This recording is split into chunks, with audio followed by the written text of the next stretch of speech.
Okay, so we have got a green tick over there. Couple of more minutes.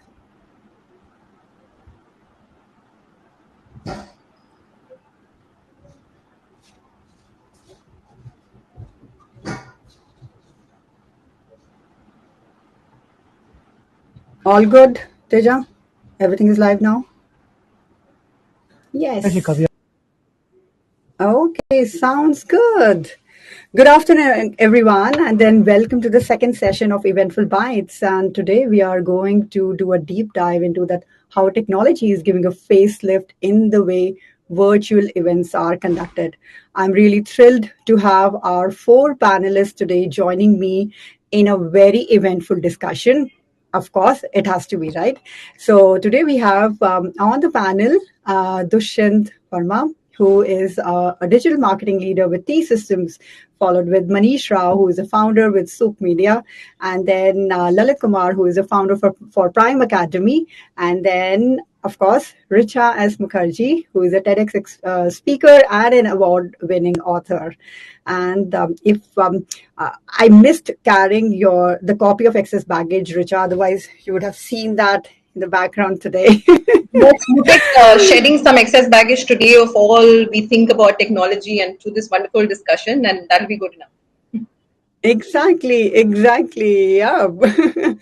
Yeah. And as Richard rightly said that we are going to have some, you can say, a couple of key points which we are going to delve along with our fellow panelists. One is, again, and of course, to all the audience out there, please feel free to drop in your questions around the subject. Like, what is your key driver to conduct virtual events? And then, of course, as I introduce Lalit Kumar, who is the founder for Prime Academy, which is into the, you can say, the ed tech industry. So we would really like to be delving into that. How can education sector utilize the technology to impart lectures, specifically when we are taking the use case of coaching institutes. And then, of course, when we have Richa from, you can say, the writing world. So authors, who have got global readership, do they prefer to interact with their readers virtually? And is it likewise for readers as well? And as I was also introducing Manish Rao, who is from the media world, that when we are talking about, you can say, the marketing agencies, then how do they implement this mix when offering end-to-end solutions to their clients? And of course, Dushyant, we share the same pains, right? So when we are defining the entire marketing strategy, so what are the benchmarks which we have to you can say consider, whether again the age old leads, the ROI, or exactly the engagement, what exactly that should be the part. So yeah, these are the points which we are going to delve deeper for the next 20-25 minutes. And as I said, that the chat option is on for our live audience. And another thing which I also wanted to mention, because all of you would have seen during the pre-event promotion, that we also had our fifth panelist, Saurabh Garg, who is a chief business officer for nobroker.com. Unfortunately, he's down with like really high fever and he was not able to join us today. But hopefully we'll be able to have him in our upcoming discussions. Okay, so moving on with you, Lalit, because again, education is at the core, right? Is at the heart of everyone. Doesn't matter whether you are learning in an institute or whether you are doing self-learning. So when we talk about this particular industry, like you are dealing with millennials, right, who are adapting using technology. But do you think now in post-COVID era, the objective which you are trying to achieve, that is, preparing the students to the competitive IIT JEE exams, do you have a firm belief that that can be achieved by the technology? And then again, once we delve into this subject, then I'll come to the second part of my question. So over to you, Lal. Hey, hello, Shika. Good afternoon, everyone. I hope I'm audible properly. Okay. So, as far as technology is concerned, it has always been helpful for this teaching, but for some reasons, it was not accepted by parents and students before COVID. They always wanted to have these physical lectures when student and teacher should interact directly in a physical classroom. But because of COVID, because obvious reasons actually, it was not possible, and this technology was brought in and they were attending these lectures. And that was an era where people actually realized that it can actually work. And we as teachers and students also realized that there's so many pros of using technology. The most important was they could save some time because a student coming all the way from his house to a classroom, going back, commutation plus in general they get tired. It wastes almost 1.5 to 2 hours on daily basis. The time could be saved. And secondly, many programs could be very customized. We could make many customized programs, like there, say, 10 students from different batches at the same level, and we could bring them on the same platform and could discuss things which was compatible to them, which was not actually possible when there were only physical classes going on. So after COVID, when these classes, I mean, physical classes started happening again, students and parents had realized that there are so many benefits of this, so they are pretty much okay with that. Though we cannot uh, impose 100% online lectures. In that case, it backfires because there are so many cons also of online lectures. Mainly, there's a lack of personal touch, especially the students who are 16 years, 17 years age old. That motivation is definitely required there. So as long as you are taking major lectures in physical classroom mode and say 25%, 20-25% through online, it works pretty well. And these students are getting benefited by this now. So, for example, like we are able to conduct a test maybe after 9 o'clock also, and we can discuss the test at 10 p.m. also, which was practically impossible when it was physical classes. Maybe we are able to grill these students a little more, and the technology is definitely helping now. Yep, I think thanks, Lalit. And you had touched upon a couple of aspects which I'm sure will also resonate with Richa when you talked about the personal touch. Of course, the mentoring does play an important part as well. As you were mentioning, before we went live, that more than 3,000 students whom you have mentored and coached, because that's a key part, right? That the personal connection. So of course, again, that's a very you can say a pretty engaging discussion if you're going to talk about the in person and the virtual. So I'm not going to touch that particular danger zone right now.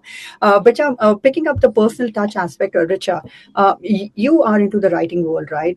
You have written so many amazing titles. Now, when we talk about your audience, or if I talk about very specifically about the market which you are handling, Richa, right now. So of course there are no boundaries, right? Because your readers are spread across the globe.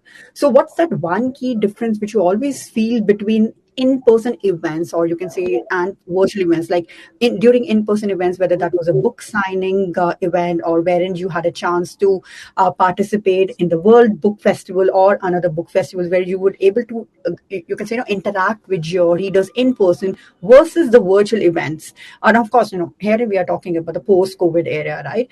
So which is a medium you prefer? I know the answer, but then as Lalit also hinted about the personal touch, but then I would really like to understand, and of course our audience would also like to hear from you, that what gives you the tick, that what is that thing? Because again, personal touch is one thing, but then again, where you are finding your stories.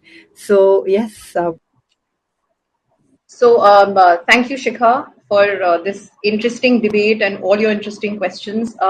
Firstly, I'd like to represent the student community and tell Lalit, I was just listening to him, and I would like to say my nephew and nieces would be so horrified hearing you say that now those exams are possible post 9 o'clock. So, yeah, I represent the student community here, saying that this is one aspect they'd rather not have, but such is the way of the world. So, so to answer your question, Shikha, I mean, the easy answer, of course, as in for I think across industries would always be, of course, we like the offline world better. But I'd just like to touch upon something, from my advertising days, whenever we used to do consumer groups and research groups. Of course, everything was very structured. There was a list of questions. The respondents were vetted, and all you needed to do was just, acha laga, ganda laga, this, that, very pointed. Everything was pretty much planned out. But we were always asked to sit and not just observe, but use, there's this term, read the room, is what we were asked to do. And reading the room is so essential, and it has always held me in good stead because it is always about those nuances, those expressions, gesticulations, the energy. There's an energy and a vibe and a people exude when they're understanding something, comprehending and interacting. So reading the room is something that held me in good stead then. I very much utilized it during my journalism days as well. And now even more so, when it comes to art and literature and fields like this, because whatever you are producing is so subjective and it is open to interpretation, right? Even more so.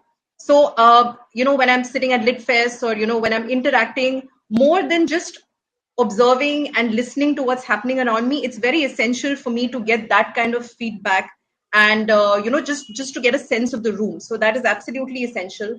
Um, but having said that, we know that the world has changed. I'm old school in that sense. I'm a paperback girl. I love conversations as opposed to phone calling. But here's the news: the world isn't pandering to my requests or my likes and dislikes, and COVID has brought that entire realization more to the fore. So I have two choices in front of me. One is either I stick my head in the sand like an ostrich and wait for the world to change, or then I evolve and I adapt and I look at the plethora of opportunities that the much vilified online world has brought to me, right? So if it's about reaching a wider audience, if it is about interacting and meeting and penetrating a market which I couldn't have imagined earlier, talking to people from all over the world and attending lit fests online, these are all interaction meeting opportunities. I would be absolutely, an absolute fool if I was, not thinking about these opportunities. So, this is about also just another thing I wanted to add was, the Philip Kotlers of the world in consumer behavior. We used to keep reading about consumer behavior and how hard, exacting, arduous, time consuming, effort consuming the entire process is. But guess what? Whether by accident or by design, COVID has delivered a behavior change to us in the way we interact, in the way we eat, in the way we meet, in the way we talk, in the way we, consume everything around us. So all we can do is, I have realized that if you're in denial and if you're constantly talking about aisa tha, itna badhiya tha, dekho kya ho gaya, I mean, I'm pretty much somebody who'd love to, straddle the middle ground, because like I said, I'm pretty old school that way.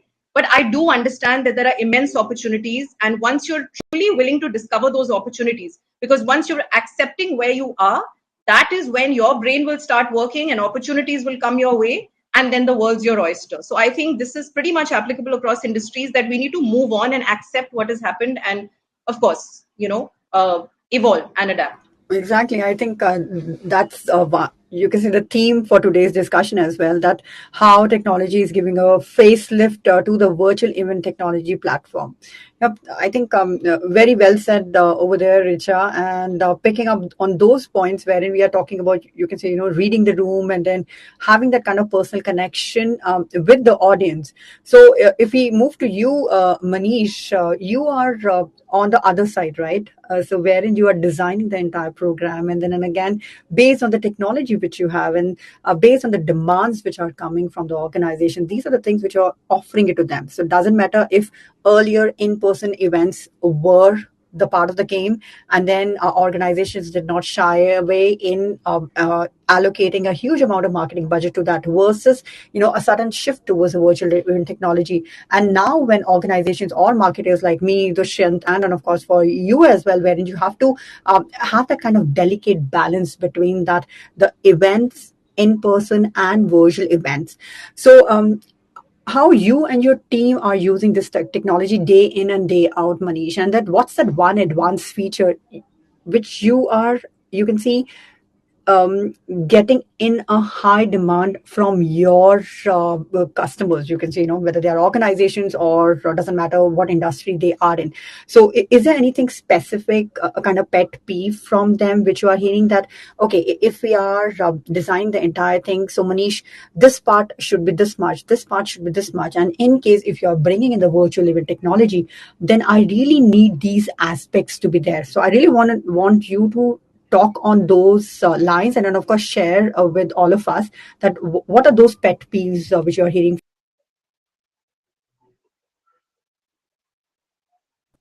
So classic case, you're on mute. Okay, it happens almost all the time. Uh, Virtual events. So yeah, so I'm coming from a background where we've been doing virtual events, webinars for technology brands from pre-COVID area. I'm talking about 2018 when we started selling this offering, and we've been doing it for big tech brands. we saw the pre-COVID area, and then the COVID came. We saw a jump, of course, because all in-person events went away. So the clients did not have any choice. So webinars and the virtual events was their only option. And then post-COVID, things have been pretty mixed up. It's all mixed up today. Okay, so I'm just going to take 2 points here. One is what is the kind of events that the brands are currently doing, and then the second thing that you asked me about is the advanced feature. What is the one advanced feature?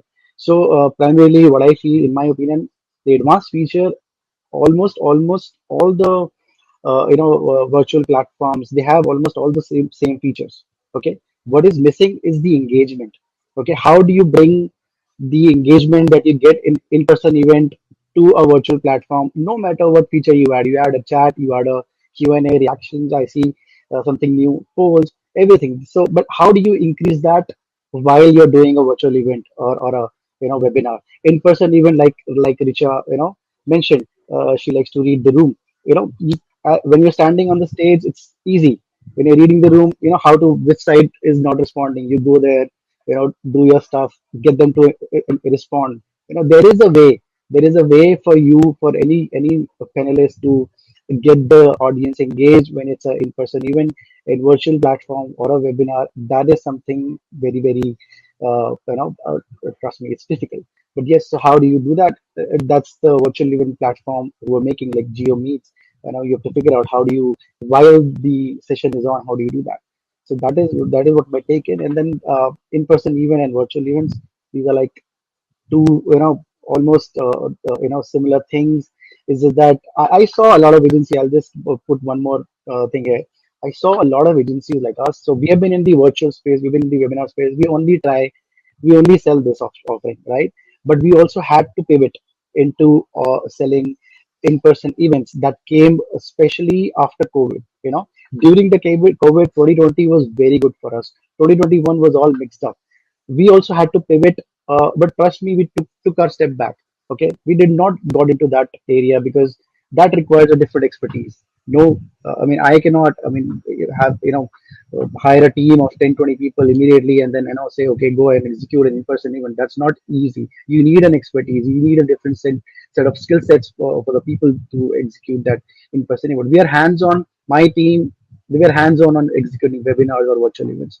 So the only thing I added or pivoted into is that, okay, we have started doing audience acquisition, or glorifying the in-person events, amplifying the in-person event in the digital platform. Whatever we do best is what we offer.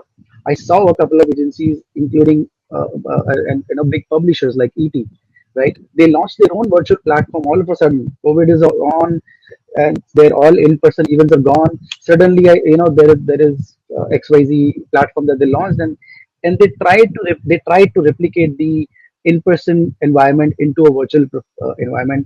Personally, I think that was like a biggest failure, because it's not easy. Like, this is the interaction that we're having right now with the speaker. I can see the panelists, I can see who are the attendees. It's easy to talk one on one, but the same thing in a virtual platform. You go to one room, uh, try to juggle to get into the other room. It's difficult when you're doing it virtually.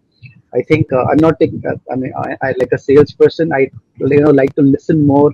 Like a marketing person. But I hope these are my points, and I covered your questions well, Shika. Am Yeah, I? and in fact, I'm not sure whether you were reading my mind, if you're practiced telepathy or something, because I've got a surprise question for all the panelists out here. So once we have Dushyant's viewpoint out there, but yeah, very you could say food for thought for all the virtual event technology platform vendors, Manish. And I think it's going to be a long way before we arrive to that. As I said, that again, because that's a danger zone. I don't want to tread into that, but then I'm going to be sticking to the agenda. So yes, coming to you, Dushyant. So of course, there are some age-old debates which never wanes off, and one of them, which is again, related to our topic, is in-person versus virtual events. But of course, when the budget part it's always coming in, right? So in-person events, they're also always gonna score high over that. Okay, this is a list of in-person events, X amount of things which we're going to do, sponsorship, speaker, panel discussions, booth, etc., etc. But have you also seen the other side from the management or from the C-suite or whoever seniors you are dealing with that, okay, in-person events are there. Let's have a mix, Dushyant. But then let's also talk about the technology which we need to bring in to conduct virtual events. Have you come across this particular aspect, Dushyant? So, Manisha, sorry, Shikha, the idea behind which platform or which way we should choose between virtual or in person. That depends on the what kind of demographic or geographic location you want to target. If it is if your audience is coming from a variety of different geographies, then I think the virtual event will be the good idea. And if you are having if you are targeting a user base from a specific location, then having an in-person event would be definitely a good idea. So while we make a decision on how we conduct, how we plan or conduct the virtual events, there are certain criteria that we have while planning for the virtual events, like having say a master plan with goal and objective of the event, followed by the type of events we wanted to have. The type of events could be a seminar or a summit or a conference or a trade show. Basis depends on the what is our need.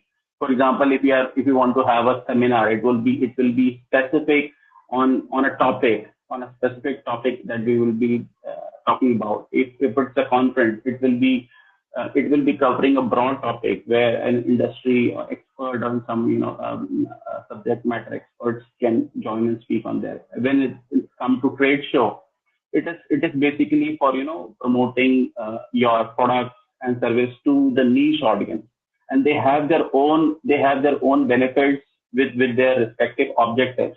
Like for example, if I'm planning for a conference for a broad topic, I can utilize that conference for having a brand awareness, and then posing myself as a thought leader. But when I'm having planning for a trade show, I can definitely have the brand awareness, and as well as I can also use that platform for generating leads, and as well as having my sales pipeline healthy with that objective.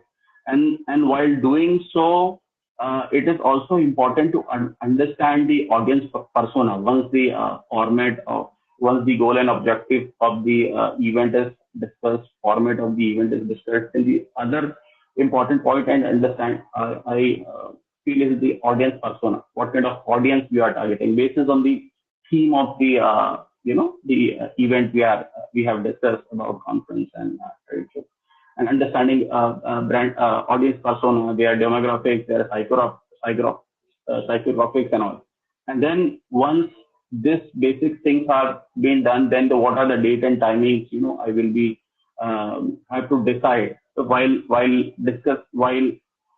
talking about the date and time, it is very important for me to ensure that there is no public holidays or big events happening during those duration, and people get enough so that I can ensure in any kind of unnecessary hurdle to my audience or my Yeah. So Dushyant, attendees. yeah. So coming to the second part, which is I think will be very much of interest to the audience and of course to the panelists as well. And I believe Manish, you can also chime in over there. That when we talk about the virtual event technology budget, did you come across that yes, Dushyant, this is the MarTech budget which you should definitely assign to the virtual event platforms.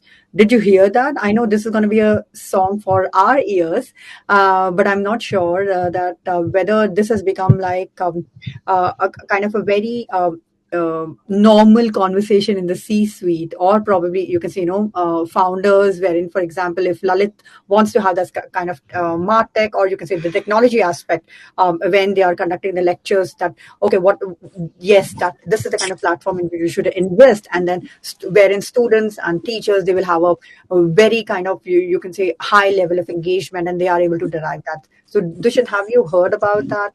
Or you can say, did you come across these kind of discussions in the C-suite circle, or during your discussions when you are developing the marketing budget? Yes. So whenever we are working on a budget, we usually start with the starting of the year, allocating budget for different marketing activities, including events. So since events are very, is one of the important activity for generating awareness and leads, we allocate a significant amount of budget into these kind of events, whether it's virtual or in person. And I think from 2021 to 2022, we got, since all our budget that used to get allocated for the in-person has totally shifted to, virtual events.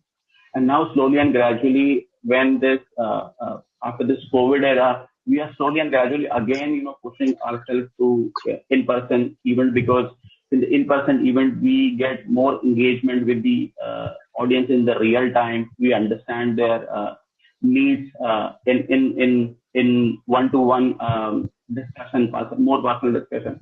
And at the same time, as you're talking about the budgeting thing, I think this year, especially 2023, is getting hard for marketeers, since there are a lot of like you have heard about this AI, open source AI, which is just revolutionizing the marketing industries. So these are some areas I think the marketeers are getting some hard time on budget allocations for this event. But for any business or for any company whose priority is, especially who are into B2B, if their priority to generate business, then they have to definitely allocate, a significant amount of Significant budget amount for of this budget to this that. Okay, event. yeah, I think thanks, Dushyant, for that. And as I said, that my eyes are, of course, on the timer as well. And then this brings us to the next round, which is actually the last round for today's panelist discussion, which is going to be a rapid fire. I know you all will be surprised that, hey, Shikha, you never mentioned about a rapid fire, a surprise question for us, right? So starting with you, Lalit, that I'm going to be asking you two questions, and you have to be really quick in answering that. So one is that if imagining that you only have to conduct the lectures, or your teachers as well, the entire community, the lectures are only going to be conducted virtually, what's that one thing which you want in the platform that has to be there, on which you cannot compromise? It has to be there when you are picking up that particular technology for your teacher student communication, engagement, you name it, or conducting of your lectures. What's that one thing which Usually, what we have observed is the bottleneck is due to the speed. So, the kind of compressing factor you have, the way it can be compressed, and the smooth broadcasting can be done. So, this is probably the most important thing I'm looking for. Usually, when we are taking lectures, and whenever there is some network issue, it becomes a major problem, and the whole lecture goes for a toss. So as far as the compression ratio is good, and it can be communicated, broadcasted in a smooth way, it works pretty well with us, at least in a teaching fraternity. Okay, the 5G, right? I can't help to mention that, but yes, it has to be true 5G. I Okay. can say, but here you have to look at both ends. From Yes. the perspective of the teacher, where it is being broadcast at the same point, and the receiver also. So I don't think like all the students, especially those who are in the interior of Maharashtra, or they come from villages, so they can't afford to have this 5G. And it's not even there actually. So that the compression ratio matters a lot. Got it. Thank you, Lalit. Moving on to you, Richa. The same question. What's that one thing wherein you can't compromise and which is going to be like a showstopper for you, wherein you have to have those kind of engagement, doesn't matter what kind of event or whatever kind of interactions you are planning. This is not fair. I'm always getting less time to answer. I'm saying this is not fair. I'm getting on less. Same question is. What is not fair is I have done so many rapid fires, and now I know what it feels like being in the hot seat. So I'm scratching my head a bit. So what is something that I indisputably need in any sort of scenario, Shikha? I'm in terms of what is I didn't get it in bit context, online or offline or just generally within the Virtual, industry. only virtual. You have no choice. You just have to conduct your What is that events one on. feature during an interaction? Yes. Okay. Well, I'm going to hem and haw a bit. I'm trying to think back in all the sessions that I've had. I think again, I think this is going to extend from this reading the room concept that I was talking about earlier. I honestly feel that, and I know this is not about one feature that that should be there. I'm talking about in a futuristic manner. But if there was one way of how when somebody's asking you a question, it's always everybody's reduced to being students and raising their hands and me and all of that, and there's a lot of irritability later when nobody gets to. I think if there's some way of just having this general screen without causing too much of confusion and some sort of, I don't know how what interaction or interface is required for that, but I think there is some sense of normalcy in seeing a certain heft on screen as well. I know interfaces are limited and screens are small and all of that, but somehow if there was one feature right at the end where I could just understand the this whole I guess scope and the sense of people around me, and then I would get to directly see faces while I'm trying to answer those questions in the sea of the faces. It would help me tick off in my head that I've at least assuaged the curiosity of so and so people in the audience. It would just help, I think, at a mental level. Yes, I got your point. Yep. Okay. Moving on to Manish. Here, and I'm going to twist the question for you so that we don't have the complaint from Lalit. Did you come across a certain feature requirement from your customers that Lalit, if Manish, if you are going to conduct the virtual events, this has to be there. I know you talked about the engagement part. You did talk about that it has to go beyond polls. It has to go beyond question and answer. But did you have any certain kind of out of the box kind of requirement which made you think that, hey, if virtual event technology platforms could have brought in this, it would have done wonders to the virtual events? Did you come across this kind of requirement? So, see, the kind of brand that we work with, they of course they do come up with customized requirement. But as an agency, our job is to offer the best platform, right, to them while conducting their webinars. There has been a requirement where they said, okay, while I'm doing the just like in person event, as I'm the speaker, why can't we just call from one of the participant on the stage and let them have a one-on-one conversation along with the speakers. That's their was their requirement. We actually found out one platform, but then again, if that platform had this kind of a feature or the kind of requirement we had, the way we need to run the webinar, they were not matching. So it's like you can't have everything in one platform. One, I mean, that's really difficult. Yeah, but So then I think your thought, just give me some wild thoughts. Like, for example, imagine somebody over the virtual event platform is handing over the book to Richa and she's just signing it over, right? I'm not sure how it's possible, or for, say, Lalit, basically, uh, and think it's I'm like, physically sure if that we will hand be this chat possible. over to Chat GPT, it will figure out a way, some kooky way of doing this. So yeah. She can, she exactly. may And sign she may sign the book virtually, maybe.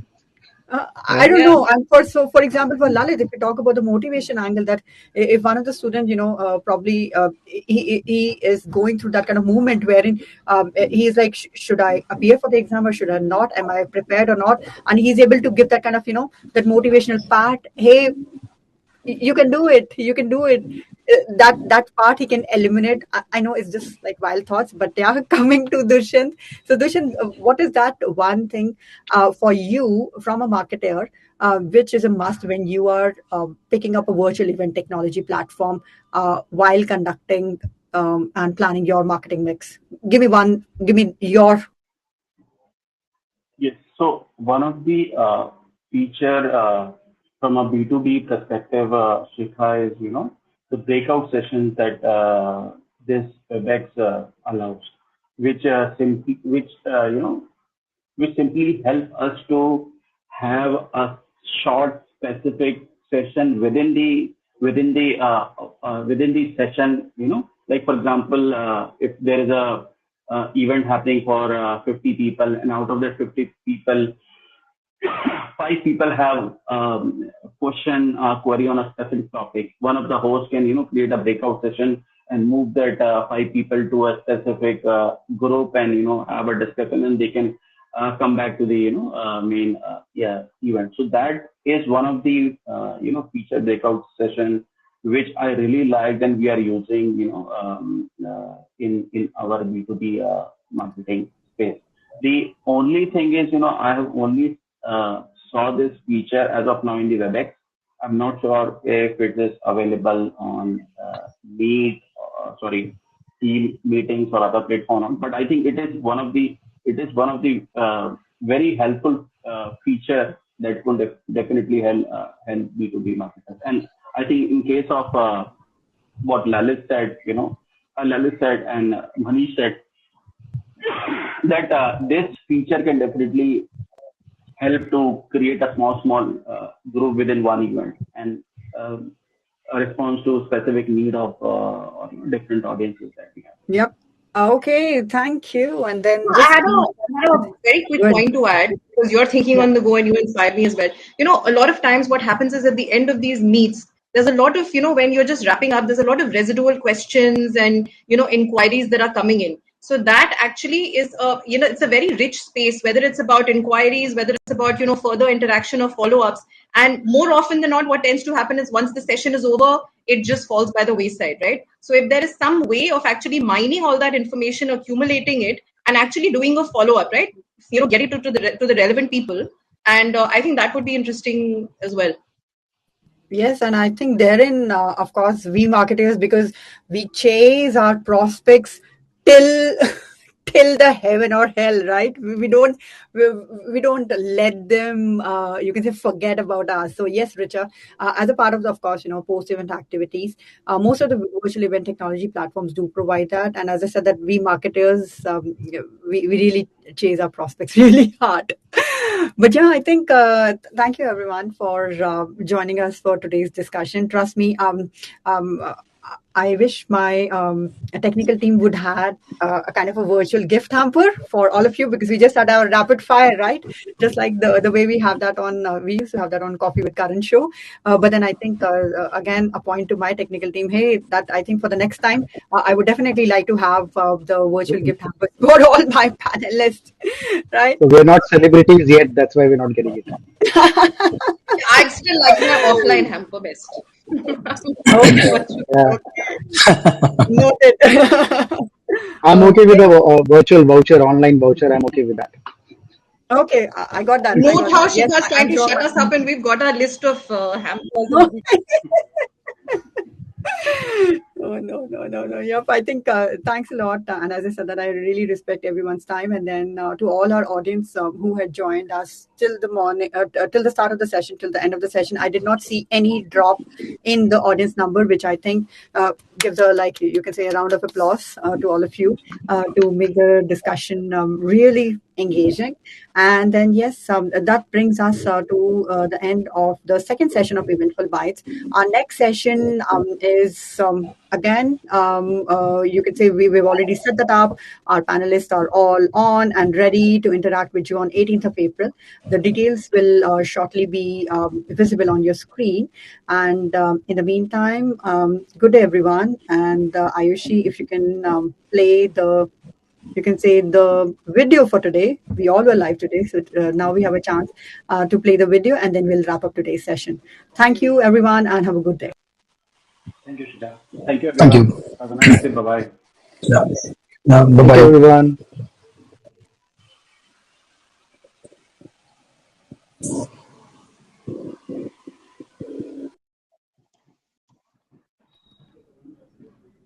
Anup, can we have the video on the screen, please?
Thank you, Anup. If you can have the Jio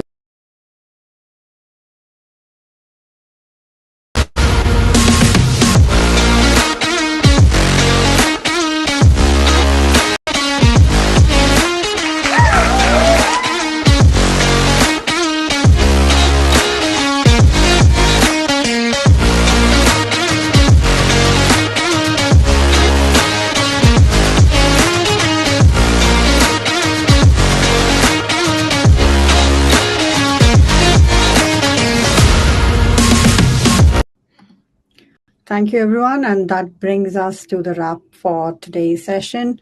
Have a good day, and I hope to see you all on our upcoming session on 18th of April, same time, 3 o'clock. Thank you.